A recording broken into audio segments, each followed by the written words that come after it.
nós cremos na Trindade, eles creem. Cremos no pecado original, nós ganhamos deles. Esse aí é o livro devocional do Ozelei.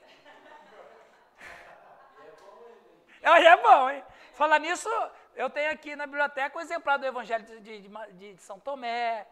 Tem aqui, umas cópias aí. Ok, então veja. Maria foi virgem e talvez tinha os seus 17 anos de idade. Né?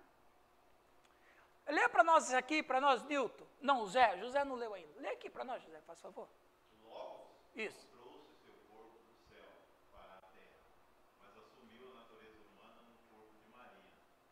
Ser gerado pelo Espírito Santo fez com que se quebrasse a linhagem contínua por meio de Adão, e dessa forma, nesse ser humano, não recai sobre ele a culpa legal e a natureza moral corrupta de Adão. Isso é fantástico. O Logos não trouxe seu corpo do céu para a terra, mas, e aqui é o milagre da concepção de Cristo, mas assumiu a natureza humana no corpo de Maria. Então, veja, quando a segunda pessoa da Trindade decidiu, junto com a Trindade, salvar a humanidade, a segunda pessoa da Trindade veio e ocupou o ventre de Maria de maneira absolutamente humana. Então, não é o Logos que trouxe o seu corpo. E aqui é uma coisa profunda e complexa. O Logos não veio ele assim, eu vou entrar ali no ventre de Maria. Não, ele passou pelo processo da humanização.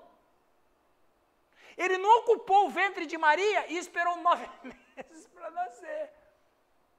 Ele passou pelo processo do zigoto, não por sêmen de José, mas por uma concepção do Espírito Santo. Então, o ser de Cristo, do Filho de Deus, que se encarna, ele passou pelo mesmo processo que eu, que o José, que o João, que o Hildo, que qualquer um de nós. Processos naturais de concepção, mas uma concepção sobrenatural. Totalmente. E eu gosto disso aqui, olha. Ser gerado pelo Espírito Santo, olha a questão profunda aqui, pessoal. Ser gerado pelo Espírito Santo fez com que se quebrasse a linhagem contínua por meio de Adão. Ou seja, o ser humano Cristo que nasceu, quebrou, ele causou uma ruptura espiritual. Porque o Cristo que nasceu, o Logos que encarnou e que nasceu, ele a partir dali tem um ser humano diferente de Adão. Ele é um ser humano, mas não é um ser humano da linhagem de Adão. Ele é um ser humano da linhagem do Espírito Santo. E todos aqueles que nascerem a partir deste ser humano fazem parte da sua própria humanidade. Qual a humanidade de Cristo? A humanidade que redimiu. Eu acho que vou colocar uma situação que, quando você está ministrando, você tem que sempre citar a Trindade, né? Sim. Eu acredito que é importante nós entendermos que a agência entre o Pai e o Espírito Santo de pensamento. E nem subordinação um ao outro. Exatamente, ou seja, essa é a nossa diferença entre nós. Nós três pessoas, nós somos três pessoas aqui. Humanas, com a mesma essência, né? A questão da Trindade, a essência divina. Sim. Nós pensamos diferente. Por exemplo, ele pode juntar a gente num assunto que ele vai pensar diferente. E vamos agir diferente. Só que a Trindade, eu creio, né, que ela quando está agindo, ela está agindo em conformidade. Não há divergência. Não. Você precisa entender isso. Isso. Porque se a gente não entender, cria uma crise. Porque quem está agindo no Espírito, o Filho ou o Pai? E falando da Trindade, o 3 da Trindade não é o 3 da nossa matemática, Neuza.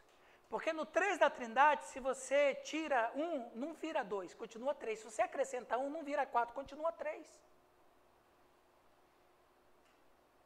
A Trindade. Por isso que Lutero, principalmente, disse, e outros falaram que Deus é totalmente...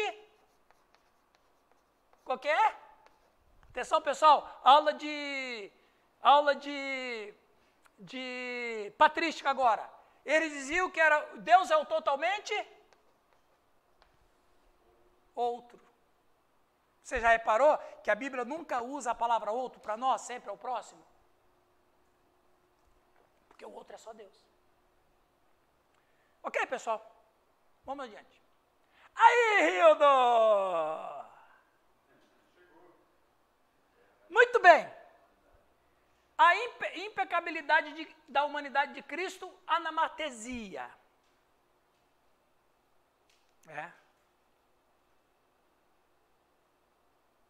Você sabe que a palavra pecado em grego qual é? Deixa eu falar um negócio. Não, você está se coçando. Se é sobre isso aqui, espera, porque daí... É sobre justamente isso aí. Não, então vamos ler primeiro, depois você fala. Não, é sobre esse assunto. Fala, senão ele não dorme hoje, cara. Fala. Em relação à humanidade, você falou ali na concepção de que Adão se refere à humanidade e todos os pecados. Você falou assim que Cristo veio e quebrou esta Sequência de maldição. maldição. Se entende-se que na pessoa de Cristo, todos também cria-se uma nova humanidade. Cria-se uma humanidade redimida. Porque, lembra, nós estamos aqui, ó. Tudo é provisório, o reino de Deus é provisório. A gente morre ainda.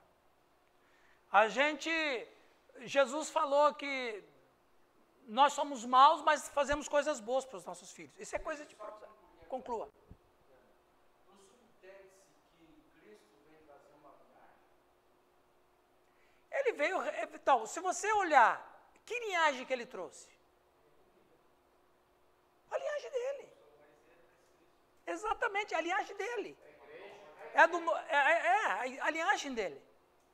É a restauração daquilo que se perdeu. Mas só que essa linhagem dele não vai acontecer aqui. A linhagem dele vai acontecer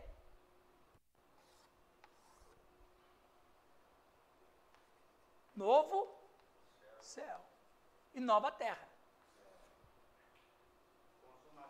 Não, gente, ó, uma coisa importante, isso me ajuda muito na minha própria vida pessoal.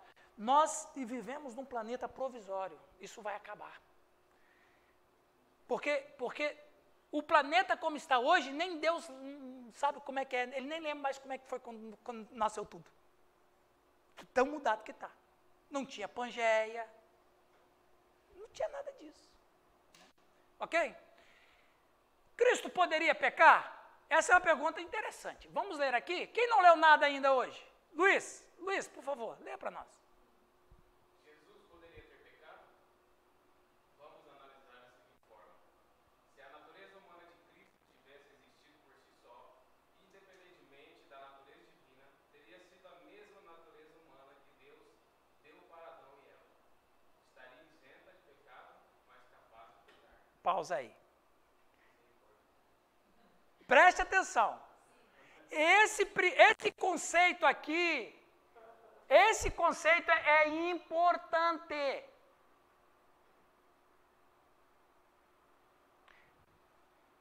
Lembra, Adão e Eva foram criados santos e perfeitos, mas já existia a presença do mal no mundo. Aí alguém perguntou assim, eu falei isso lá em Umuarama sábado. Porque tem gente que com certeza já perguntou isso para vocês. Já perguntaram para mim, mas Deus me deu uma boa orientação. 100%. Por que Satanás pecou? Já fizeram a pergunta para vocês isso? Como é que ele conseguiu esse feito, se não tinha pecado ainda? Como isso nasceu no seu coração, né? Veja, vamos lá voltar nos tempos eternos. Que, na verdade, ele não tem nome. Você sabe que ele não tem nome, né? Ele só tem apelido. Ele tem o apelido Diabolos, né? Essa também. Diabolos, né? Ou Satanás, que é adversário, inimigo e acusador.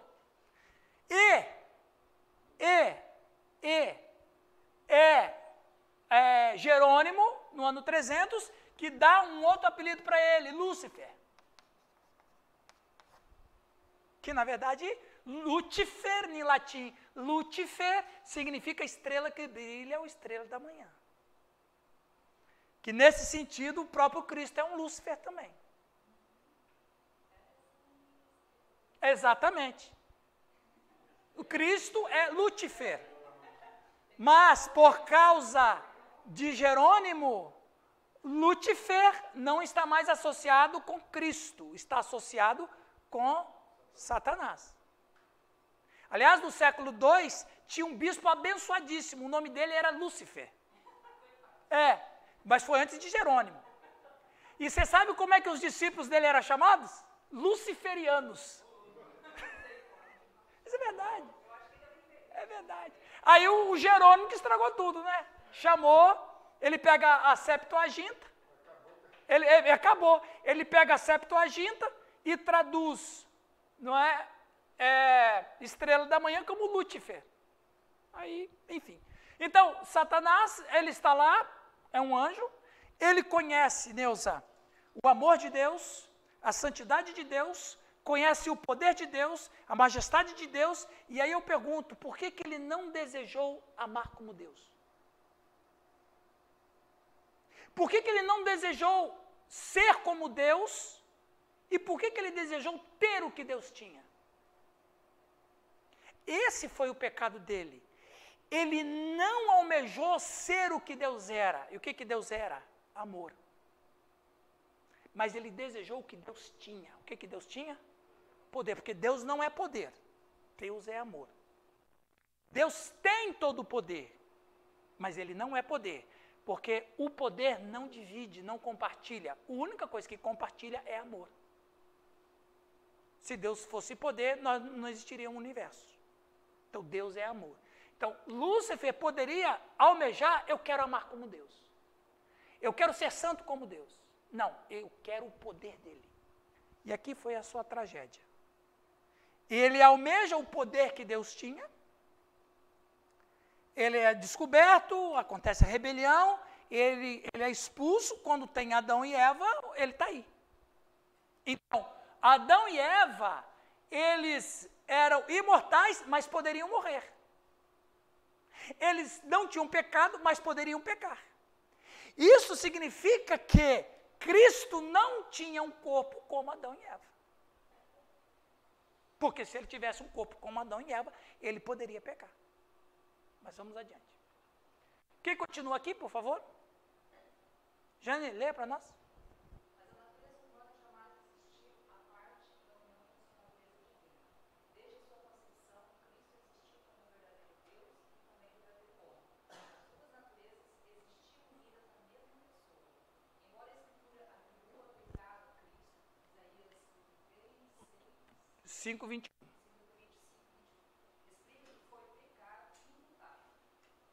Veja, a natureza humana jamais existiu à parte da união com a natureza divina. Entenderam isso aqui? Quem não entendeu? Ozelei, pare de ler o Evangelho de Tomé.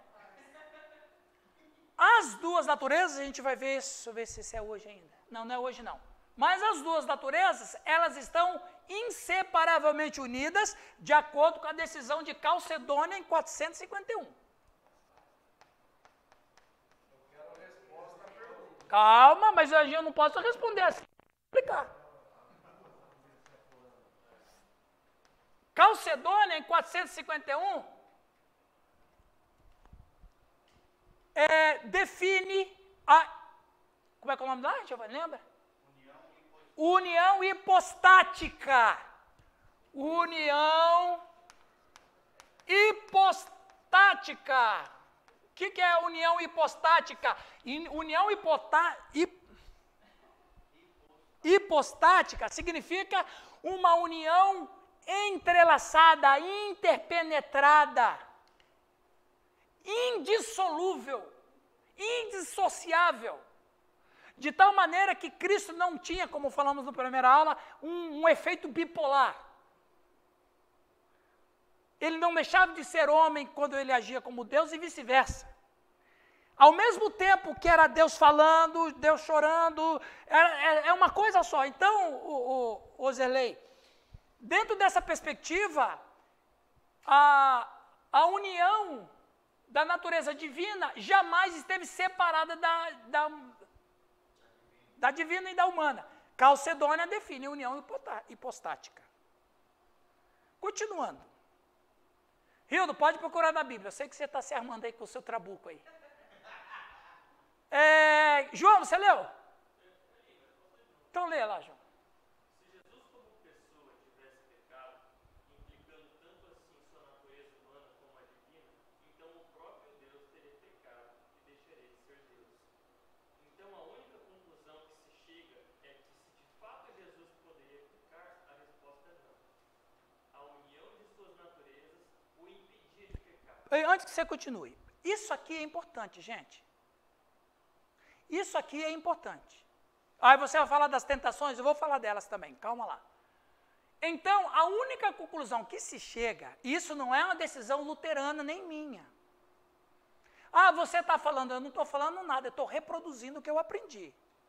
Essa é uma decisão da teologia cristã. E eu estou incluindo os católicos aqui. Exatamente. Então, é a teologia cristã, a partir de 451, que diz o seguinte: Cristo poderia pecar? Não poderia pecar. Por quê? Ele não tinha a mesma natureza que Adão e Eva, porque ele era Deus encarnado. A sua natureza humana e divina estavam inseparavelmente unidas, portanto, não é possível Deus ser tentado para pecar. Jesus poderia pecar? Não poderia. Nem hipótese. Ele poderia ser tentado? Poderia. E foi. Mas entre ser tentado e cair, jamais. Continua, João, por favor. A união de suas naturezas o impedia de pecar. As tentações de Jesus eram reais, ainda que não cedesse a elas. Se Jesus não cedeu, de fato, elas eram reais. Exatamente. De fato, as tentações eram reais. Então, quando Satanás vai tentá-lo, aliás, Jesus sempre foi tentado, né? A mais famosa tentação é de Satanás, lá no deserto. E ele resistiu todas as tentações. Ele poderia cair? Não poderia. Exatamente por causa da sua natureza divina, inseparavelmente unida da sua natureza humana. Pastor, mas é a mesma coisa, o cara que é bilionário e você fica com uma nota de 10 anos na frente dele balançando. Tipo, é a mesma sensação. O cara não vai ligar para aquele lá. É uma tentação. Rapaz, tem um cara como ele na sala, a ilustração dele, rapaz, olha que coisa, que teologia profunda essa dúvida. A tentação é real, mas Luiz, você rapaz, você tem que agradecer a Deus, seu filho, não puxou você não, né, velho? Olha o tamanho da cabeça dele, gente. Olha que HD aquele lá. Queria ter um filho dele. Exatamente, mas é mais ou menos por isso. Poderia pecar? Não, não poderia. É eu que estou dizendo isso? Não. É a doutrina luterana? Não. É a doutrina cristã desde 451. Agora, eu não vou discutir com esses caras. Mas assim, olha, deixa eu colocar no meu pensamento. Primeiro é o seguinte, desde o início da aula nós aprendemos sobre a humanidade de Cristo. Por enquanto. Vimos que ele é homem.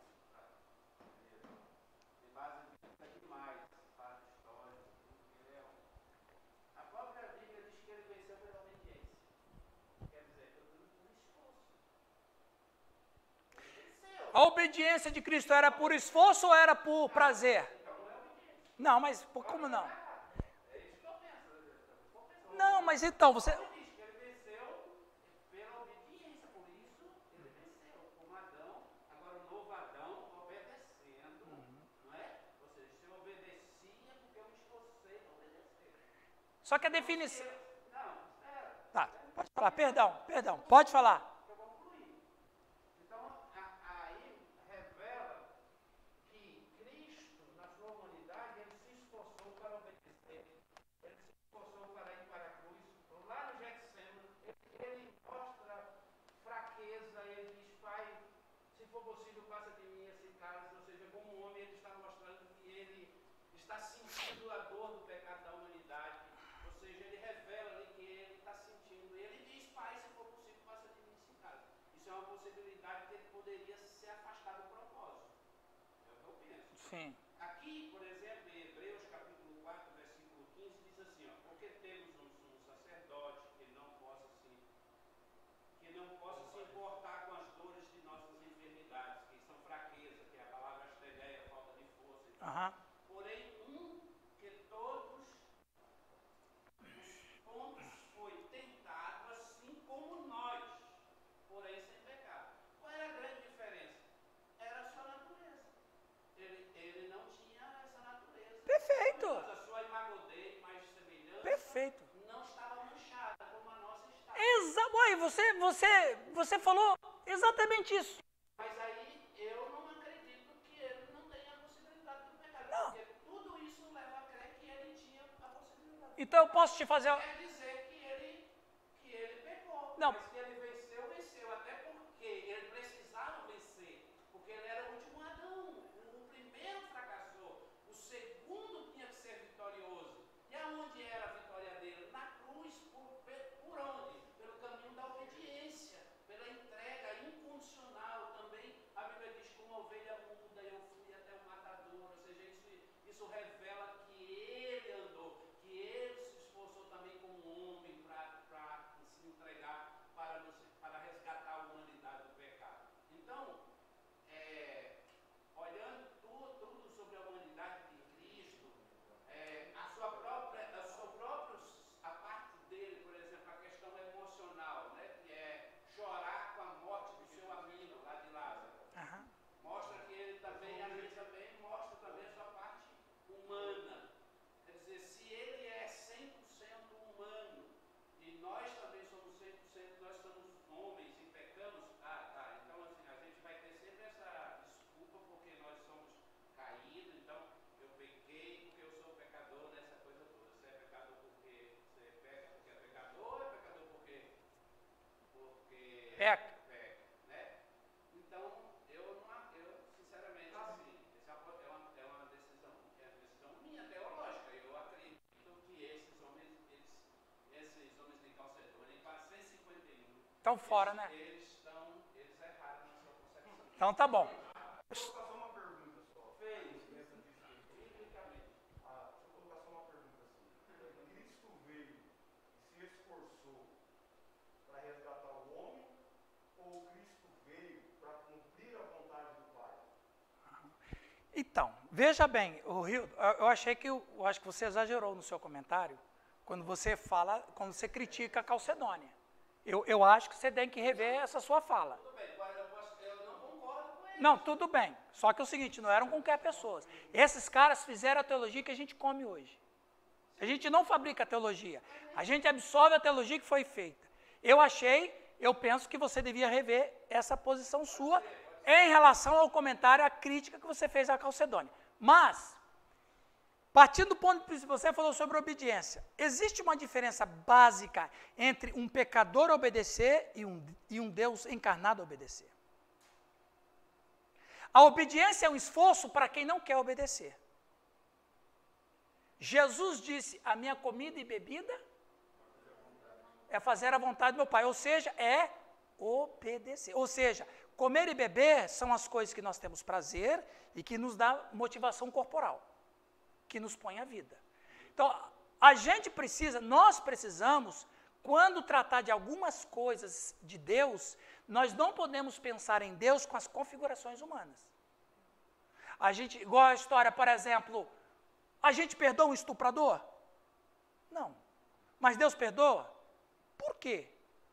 Porque Deus é amor e eu não sou amor. Então, eu não posso pensar nas coisas de Deus com as configurações humanas. A partir da obediência, a obediência que nós temos é uma obediência por força mesmo, porque nós somos contra Deus. Nós somos contra a ética.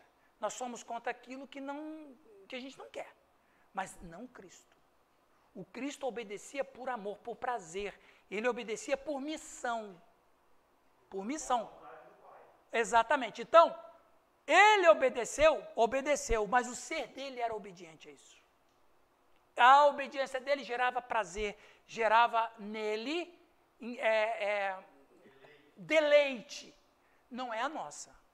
Não é a nossa. Então, tudo bem. Hã?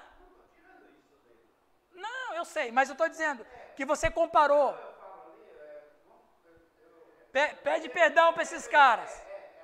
Para as almas deles. Respeito a esses homens, que foram um grupo de teólogos. Rapaz. Tudo bem, mas isso eu discordo diante da palavra. Mas os caras não filosofaram, eles usaram a Bíblia. Mas assim, é muito complicado. Mas alguma coisa que eu vou dizer para você, Hildo. A Cristo também vai lá para a cruz. Não. Deus morreu? A gente vai discutir isso. Você pega essa informação, viu, Hildo? Você pega essa informação que você está ouvindo agora e processa dentro de você. Aí, se você achar que deve expurgar isso, deve rejeitar, é o direito seu. Mas, no mínimo, gente, presta atenção, qual é a riqueza do aprendizado? É você pegar toda a informação que você tem nova e que, de repente, bagunça você, processa ela, estude ela, penetre nela, e depois você tira uma conclusão disso. Aí, a gente tem que fazer, Neuza, a dialética. Né? Aí depois você pode escolher para que caminho você vai. Né? Alguém levantou a mão? Eu levantei a mão, vou levantar a outra. Oh, glória!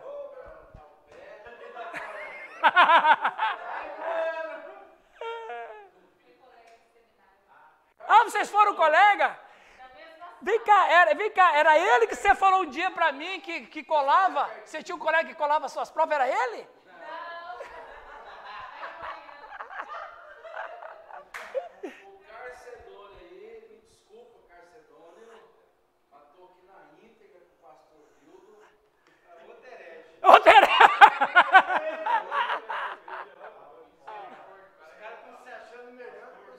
Pois é, cara, daqui a pouco eu vou ter que sentar para ouvir esses dois aí.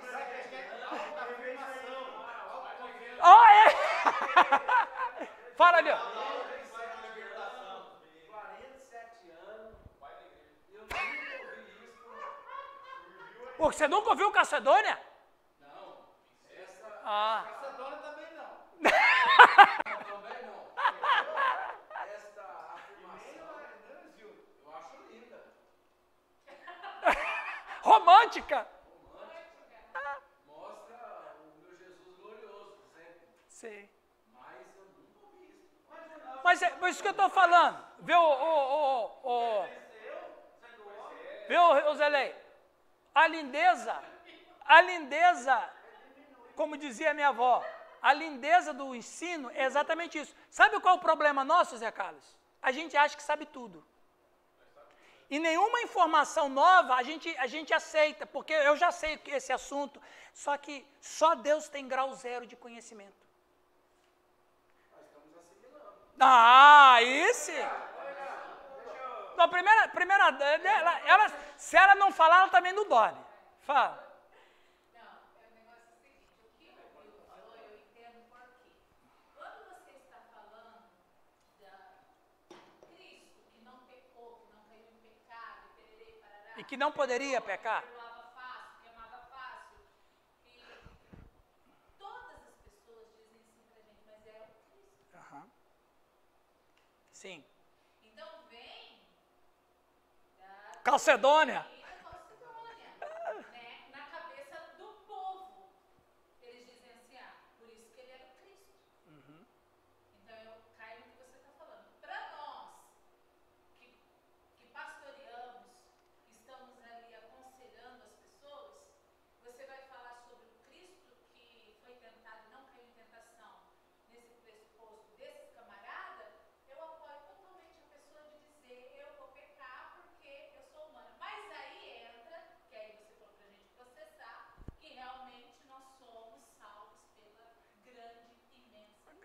Só que aí deixa eu acrescentar um pouquinho mais nesse angu que você está fazendo.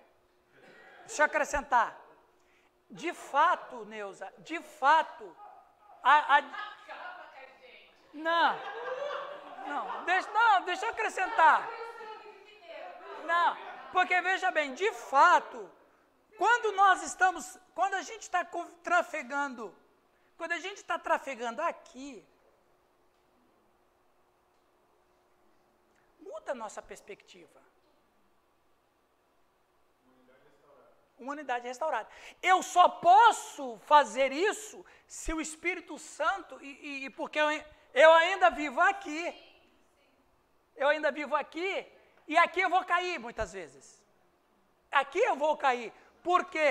Porque mesmo que eu esteja nessa humanidade redimida, ainda assim essa humanidade redimida vive dentro de um mundo caído. Eu sou uma humanidade redimida, mas eu ainda vivo no mundo caído. Ora, se eu vivo no mundo caído, Cristo é o meu alvo, mas eu não vou atingir isso nunca. Sabe qual é a diferença entre nós e Deus? Diferença moral. A diferença moral entre nós e Deus é a mesma diferença que tem um ser humano e um boneco de pano. Estamos longe, né? Fala, Jane. Primeiro, eu não consigo conceber Jesus tendo desejos pecaminosos. Aham. Eu assisti aquele filme A Última Tentação de Cristo quando eu era adolescente e a gente sente repulsa. Falando de obras, Dan Brown, ele faz em Anjos e Demônios. Quem? Dan Brown. Anjos e Demônios, ele faz o seguinte: toda a cristandade está baseada em cima de uma mentira. Qual é a mentira? Jesus caiu na tentação. Aham. A história de Maria Madalena, tudo mais. Aham. Então, quer dizer, se Jesus poderia pecar, a igreja está fazendo por 2 mil anos escondendo que ele pecou. Ou que poderia pecar. Se ele poderia pecar, então quem vai dizer que ele não pecou?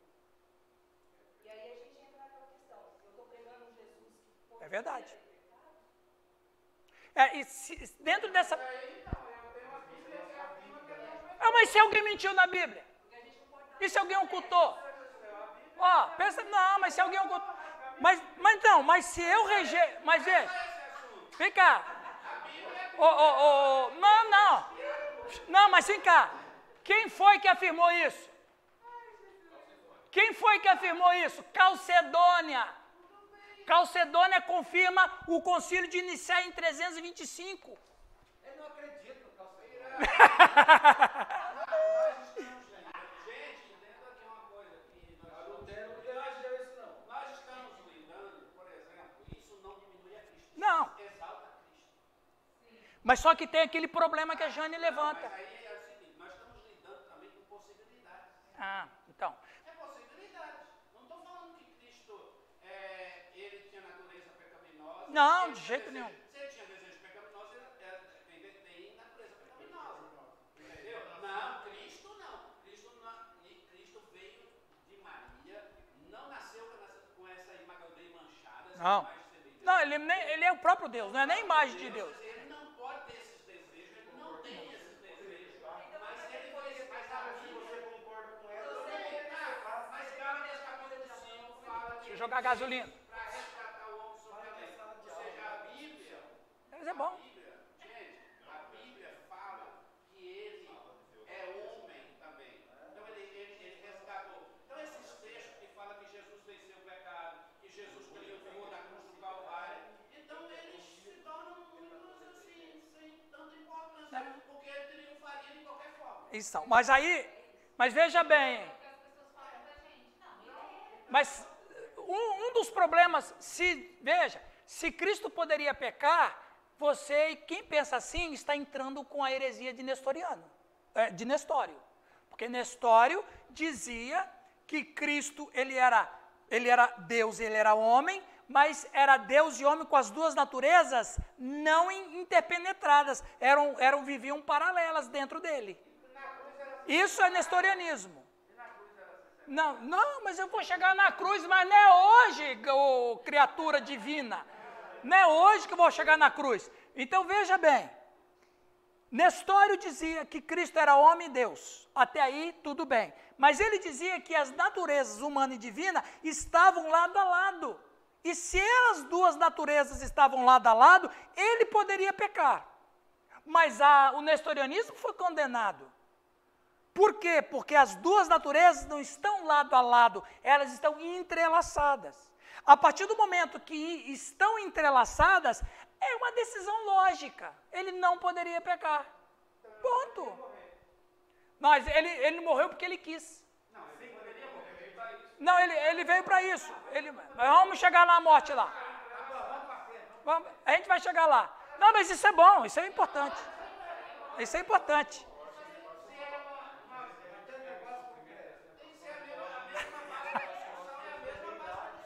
Tá. Então, eu acho isso importante. Esse debate cria crescimento. Mas, pense bem. Claro. Claro. Eu estou aqui para ouvir o Irã, o pastor, e com muito carinho, não falta uma aula. Eu ri da companheira. Mas eu também tenho minhas bases e elas estão firmadas. Né? Não é, por exemplo, eu não estou dizendo que eu vou seguir tudo que eu estou ouvindo. Eu louvo a Deus, porque eu também estou aprendendo alguma coisa nova. Então, assim, se a gente não gerar essa discussão, quiser passar a aula por cima disso assim, não adianta também. Aí sair daqui cheio de dúvida, a gente conversando entre si, cheio de dúvida. Mas pense, analise, leia mais sobre isso. Uma coisa minha. Tá certo, não, está certo. Eu acho bom. É. Eu tenho outra dificuldade. Se eu tenho dificuldade, você imagina o povo da igreja. Gente, uma coisa que eu importo, essa sala aqui não é uma sala de gente incauto, neófito, e não é aqui uma sala de imberbe. Ninguém é imberbe aqui.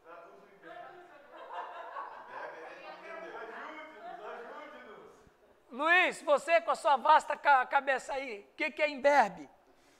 Imberbe é quem não tem barba, ou seja, adolescente. Então, esta sala não é uma sala de imberbes. Esta sala é uma sala com gente que e na verdade, eu nem me vejo professor de vocês. Eu me vejo aquele que está guiando um ensino. Não, eu não sou o professor, isso que estou dizendo. Não, é o contrário. É o contrário, eu não estou dizendo que eu sou o professor. Eu disse que eu não me considero um professor de vocês. Eu me considero uma pessoa que guia um arrazoado. É diferente. Um guia turístico. Pastor, mas hoje eu estou muito feliz com a aula. Porque as primeiras aulas, você colocou Jesus tão humano, que estava tudo para ele chegar no divino. Hoje ele Mas essa é a questão. A gente tem que seguir o roteiro. Vamos aqui, gente, continuando. Mas não parou não, Rito. Tem mais coisas para descer nessa goela sua aí. Brincadeira. Construir muita coisa. Ok. Giovanni, dá para você ler aqui? Pessoal, só uma orientação. Como a gente está gravando, falar em uma voz bem alta para ficar registrado, tá? Senão fica aquela coisa.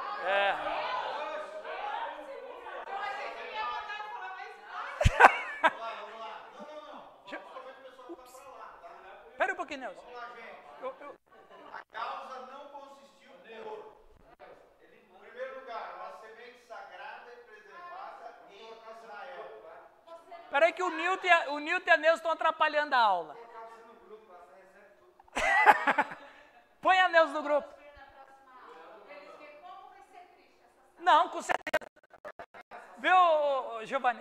Lê lá para nós. A causa não consistiu por uma semente sagrada e preservada em Israel. Primeiro ponto. Segundo ponto, que Maria se tornou santa sem defeito por uma ação de Deus. Isso. Cristo era isento tanto de pecado original como do pecado atual, uma vez que Cristo não descendia de semente pecaminosa. Por isso que ele não poderia pecar. Não poderia. Não, mas a ideia é essa. Ele não, de maneira nenhuma. Mas vamos. Todos os slides vão para vocês, aí vocês leiam cada tópico e pensem, reflitam, leiam a Bíblia, etc. Beleza? Continuando ali, o Márcio, lê para nós, por favor, querido. Do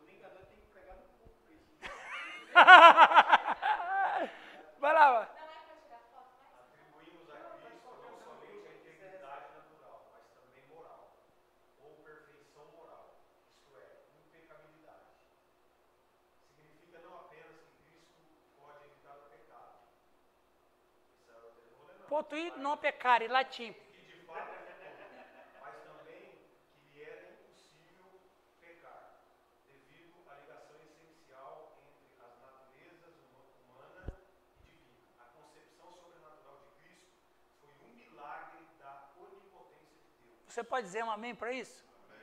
Então, dentro dessa perspectiva, veja, esse é o conceito que eu passo e que vocês analisem depois. O conceito é esse, né? Cristo, ele não somente integridade natural, mas também moral, ou perfeição moral, isto é, impecabilidade.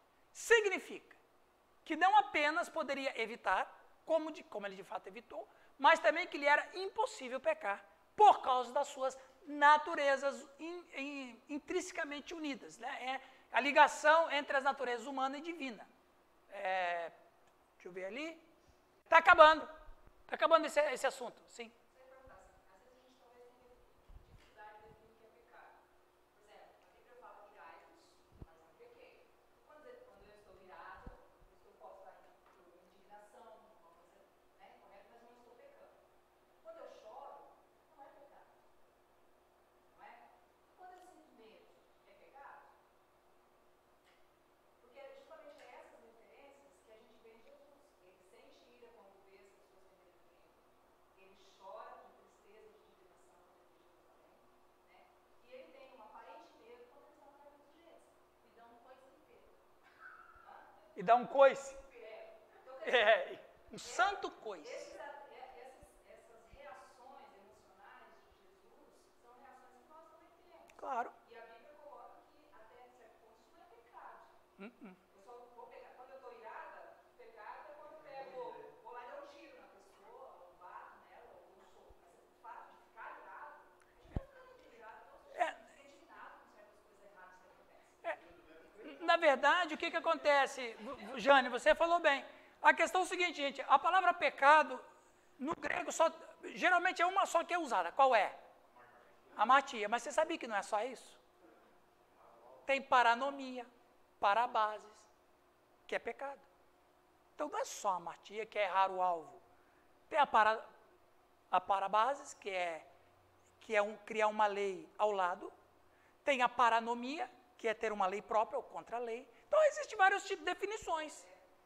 Né? Olha, existe, por exemplo, um choro pecaminoso. Pode existir. Por exemplo, se eu utilizar o choro para manipular alguém, é um princípio satânico maligno. Entendeu? Eu acredito que é possível. Você tá peteca também, hein? Claro, lógico. Oi, Márcio. Ok, vamos continuar mais um pouco, só tem mais esse slide. Quem não leu nada? Kelly, desculpa, querida, lê por gentileza. Visto que a natureza humana foi recebida dentro do Logos, vemos as consequências de uma impecabilidade. Sua imortalidade, Cristo morreu por sua própria vontade e poder, como Salvador dos homens. Pausa. Isso aqui é que o Rildo estava falando. Ó. Lutero disse... alguém vai perguntar, quem é esse herético? Que igreja é esse herético aí? Veja bem, vê lá. Lutero disse em 1535, se Jesus Cristo não quisesse ter morrido, hoje ele teria 1535 anos de idade. Então, a sua imortalidade, Cristo morreu por sua própria vontade. Em João 10,18, ele diz, ninguém tira a minha vida, pelo contrário, eu espontaneamente a dou. Aí, que lindo. Você acabou de dizer que ele ateu. Mas eu disse não, ele disse. Então, se ele é ateu, ele tomou uma decisão. Exato. Agora, isso... A mente dele agora abriu. Exato. Da mesma forma, ele rejeitou o pecado. Então,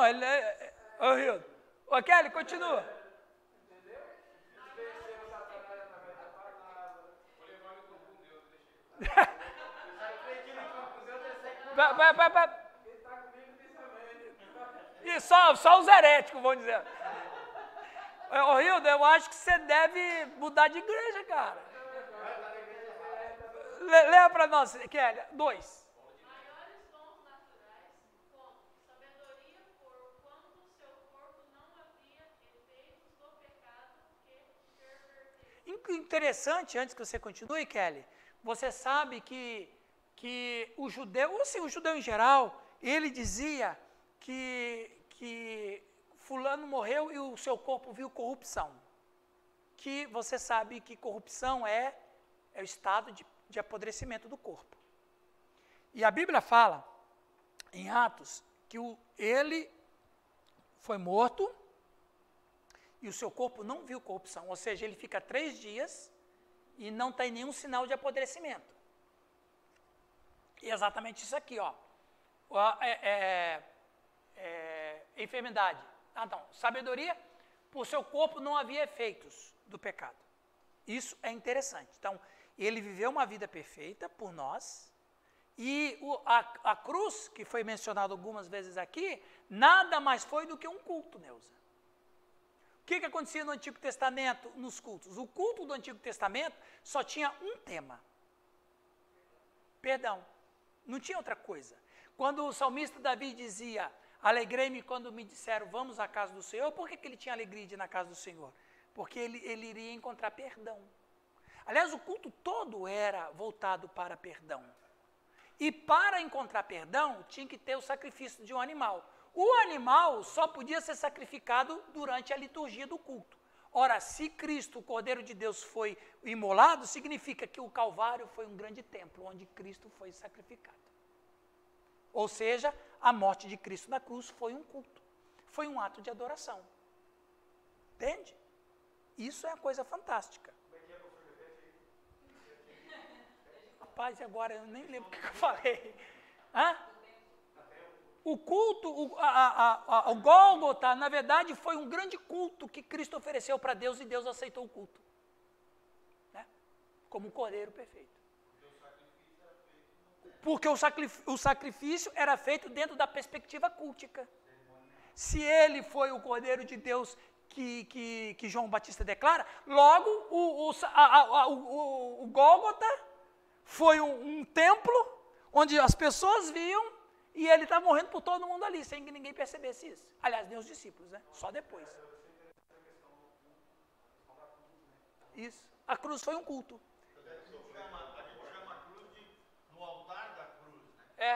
Olha que desenho bonito. A cruz foi um altar. O Gólgota foi um altar. A cruz foi um culto. E o sacrifício dele ali foi ele adorando a Deus. Aí Deus aceita a adoração e agora ele pode perdoar todo mundo. É por isso que... eu não vou nem entrar nesse assunto, não. Melhor? Não, é legal, mas ele leva um tempo a mais, mas não vou falar. Não. Fala. Ele sempre faz isso, né, velho? Você ainda não respondeu para nós o sentido da tentação de Jesus. Real. Qual o sentido da tentação de Jesus? O sentido da tentação de Jesus era demover. Se ele, nessa condição de não pecar de jeito nenhum. de não pecar de jeito nenhum, as propostas postas Por Satanás. Satanás, qual foi o sentido? Foi trouxa. Porque até hoje. Aliás, Satanás conhece muito, mas não conhece tudo. E quando Deus lá no jardim chega para Adão que eu quero dizer os dois, tá? Quando chega para Adão e diz que, você não acha que Satanás, viu, Roselei, tomou um susto danado quando Deus falou, porque na verdade o que aconteceu no jardim não foi uma condenação, foi uma declaração de redenção. A condenação aconteceu quando eles comeram o fruto. Então Deus não chegou lá para condená-los, Deus chegou lá para anunciar redenção. E Satanás, ele é pego de surpresa porque ele pensava que Deus ia destruir. Deus não só não destruiu, como também tornou-se um planeta provisório para que a gente pudesse sair daqui com a oportunidade de ser salvo. E aí é a mesma coisa, ele tenta Jesus para cair, sendo que ele não sabia que Jesus não cairia. Ele não sabia. Aliás, a primeira tentação que ele faz é uma tentação dúbia. Transforma essas pedras em pães. Ora, quem é que transforma a pedra em pão? A divindade. Quem é que está com fome? Dentro dessa perspectiva? O homem. Então, ele não sabia. Não é brincando. É Satanás, Roselei, Satanás não sabia que as duas naturezas estavam inseparavelmente unidas. Ele não conhece as coisas profundas de Deus. Ali é criador e criação. Exatamente. Ele não sabia. Ele tentou, mas nem pensou que ele não poderia cair. Ok? Termina, Kelly, por favor.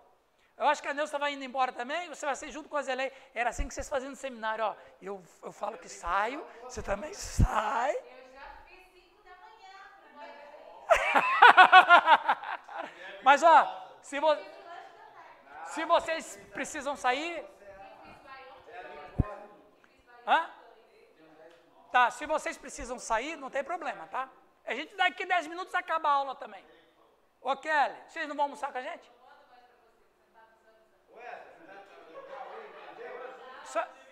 Só um instantinho. Kelly. Enfermidades. De fato, ele sofreu enfermidades comuns ou gerais nos homens, tais como fome, cansaço, pesar e etc. Todavia, não enfermidades pessoais como doenças ou outros. Defeito pessoal, exatamente. Então, ele sofreu essas questões aí, como a Jane falou, como o Hildo também disse, né, no Getsemane, teve fome, chorou porque o seu amigo querido morreu, enfim.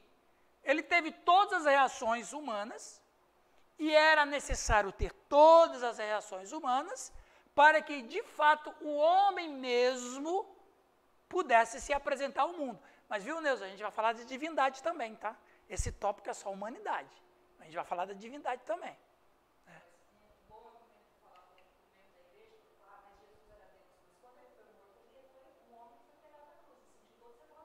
Uhum.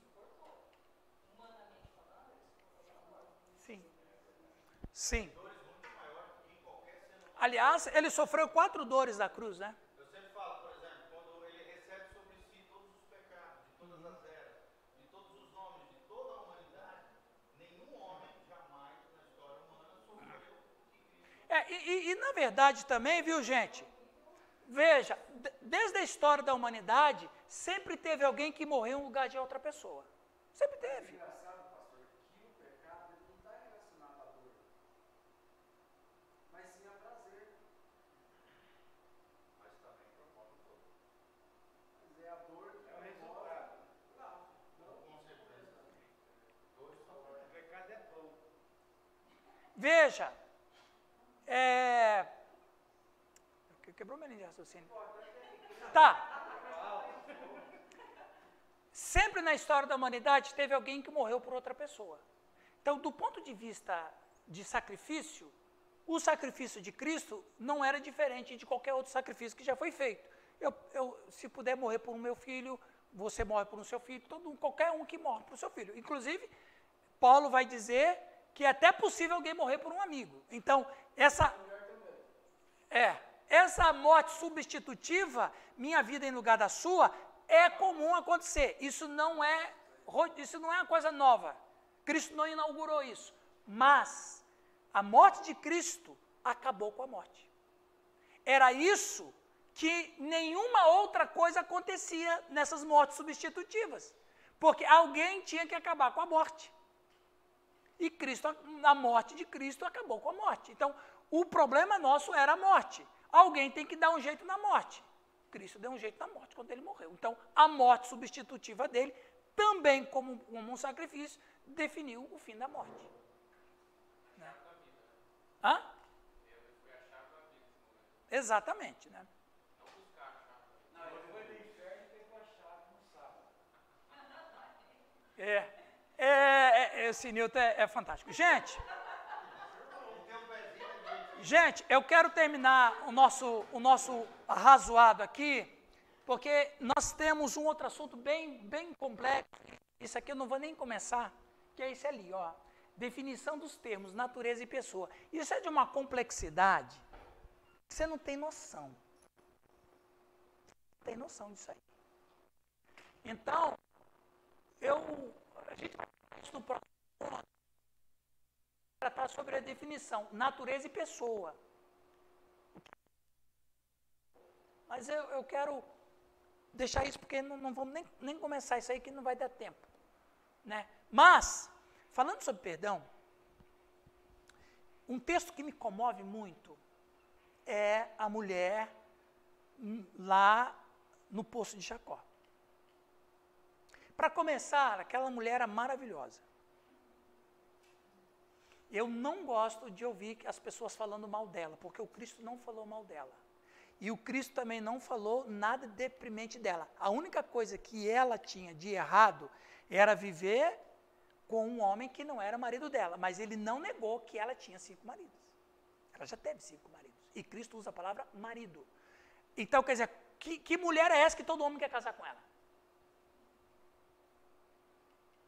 Se ela era viúva, ela valia a pena correr o risco. Porque ela era maravilhosa. Isso está implícito no texto. Mas veja, ela era uma mulher que ela sabia que o que ela vivia precisava de perdão. E a preocupação dela, quando ela chega e diz para Cristo, onde é que Deus vai me perdoar? Porque quando ela fala o adorador, dentro da perspectiva dela, a adoração é receber perdão. Quem era o adorador? É quem recebia perdão. Então ela pergunta, em outras palavras, onde é que eu vou encontrar perdão?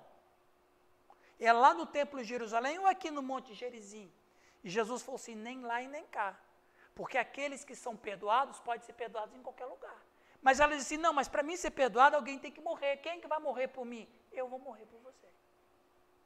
A ideia do texto é essa. Claro que o pessoal de música fala de adoração, tudo bem, não está errado. Você pode falar, você que gosta de música, Deus procura os adoradores de espírito e verdade. É isso mesmo. Mas o seu sentido original do texto, o contexto ali é perdão. E adoradores ali é quem é perdoado. E eu acho lindo isso porque ela precisa de ser perdoada. E aí ela fala assim, veja, ela é tão maravilhosa, Neuza, que ela acua Jesus no canto, ela obriga Jesus a falar quem ele é. Olha a construção de pensamento dela. Eu sei que vai vir um homem aqui, um Messias, que vai dizer exatamente o que você está falando. Ou seja, ela obriga o Cristo a se falar, a se denunciar. E o Cristo não resiste a ela e diz, sou eu mesmo. Que mulher maravilhosa. Ela tem muito a nos ensinar sobre isso. Né? Mas eu só gostaria de... Pode trazer na sua série, da próxima aula. É verdade. O que Jesus quer dizer quando ele disse que ele, mesmo sendo Deus, despojou-se do Espírito? Eu vou tratar isso se chama kenosis. Isso é kenosis. Nós vamos tratar disso aí. Não, eu não vou trazer o que... Vai ser na aula. Vai ser, tá aqui nesse slide. Gente, Deus abençoe. Coloca a calcedona no coração, viu? Ok, vamos aproveitar que eles estão indo embora. Vamos ver com a Rose. Ozelei, vamos orar. Deus.